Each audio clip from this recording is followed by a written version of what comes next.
I am the hip historian. My passion is uncovering those amazing bits of history, those weird, those quirky, those obscured things, those semi-forgotten people, places, and events that really make us who and what we are. When I first moved to Arizona 16 years ago, all I heard from folks was there was no history here. But I knew that wasn't true because every time I went out, I came face to face with some amazing stories. I was working in a community that was rich with oral traditions of itself. Now, as the hip historian, I talk about history that you won't find in most textbooks. It's that people's history. It's those threads that connect us all, creating a fabric of our community. Now, it allows me to do a little bit of curation and prepare things and do what I do, which I call edutainment, which is really that blending of education and entertainment, trying to make the learning process a lot of fun. And I do this through things like bus tours, trivia, lectures, and things just like this. I also like connecting dots where there may or may not have been dots before. So take, for instance, this jacket. Painted during Centennial for an event on February 14th, 2012.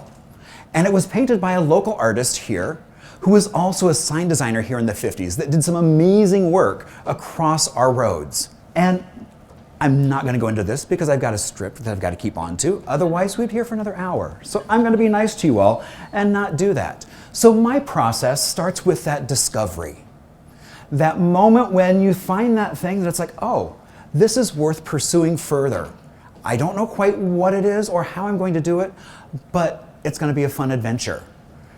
Then you have that listen, that part where it's not just going on Google and researching, but also visiting the library, going and talking to people, really getting the community involved, but also allowing other things that you may not even realize that could be a part of that history in. And then there's that openness, just to be able to share it and to push yourself beyond and to explore things in a new way that you may not have considered.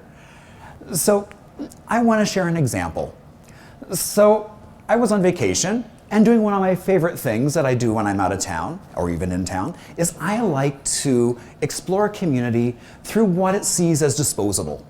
Whether it's through a thrift store, a resale shop, really looking for some of that ephemera, those things that were intended to only have a short lifespan, very little interest, but they tell such a great story of such a precise time. And this seaside community did not disappoint. I walk into a shop, and what do I find? I find a stack of 50s muscle magazines that tell the story of the skinny kid putting energy in, effort, and equipment, and suddenly becoming buff. The rise of these is tied at the same time to that Americana, that rise of America, where suddenly anything was possible. You could do it. They had great titles like Tomorrow's Man, Vim, Physioropictique.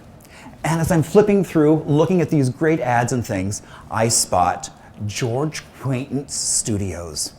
Now, in itself, not unusual, but the shocking thing is, it was sent from Phoenix, Arizona. I was like, oh my gosh, a connection to home. So of course, with glee, I ran out the door with my magazine, and immediately being a modern information seeker, I ran to Google, found very little personal information. So I ran to the library and found even less. In fact, at one library, I was told, we have nothing. It was an art library, and they were like, we have nothing. Are you sure he was an Arizona artist? Indeed, he was. Then I started talking to people, and I came across a guy who actually was working on a biography of George Quentin's. And he was looking for a publisher, not quite sure when that was going to happen. So I'm like, okay, I guess I will just put this whole idea on the back burner, because not everything happens in the time when you need it to.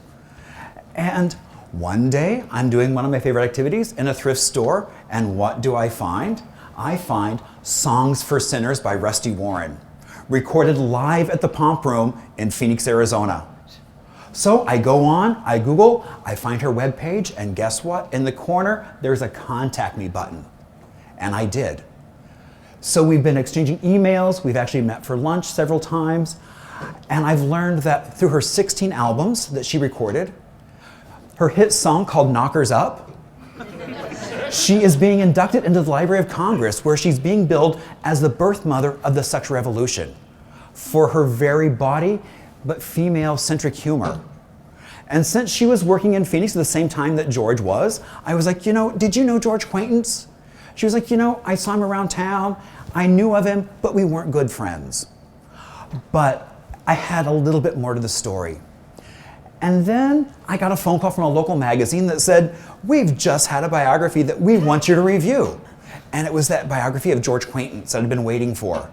So as I read it, and I'm starting to make my notes, talking about his career as a celebrity hairstylist, as a dancer, as the art director for many of those muscle magazines in the 50s. And then he started having this penchant for painting those bodies. And he moved to Arizona to really play up upon that theme of the old Wild West. He was painting virile young men, good looking, in typical just Western scenes. Working on that review, didn't quite know where I was going because I wanted something really spectacular because there was so little out there about him. And I'm bartending, and it's a slow night. I'm getting ready to shut down, and this couple walks in, this guy and his girlfriend, and we start chatting. And it come to find out, he works for the art publisher Taschen.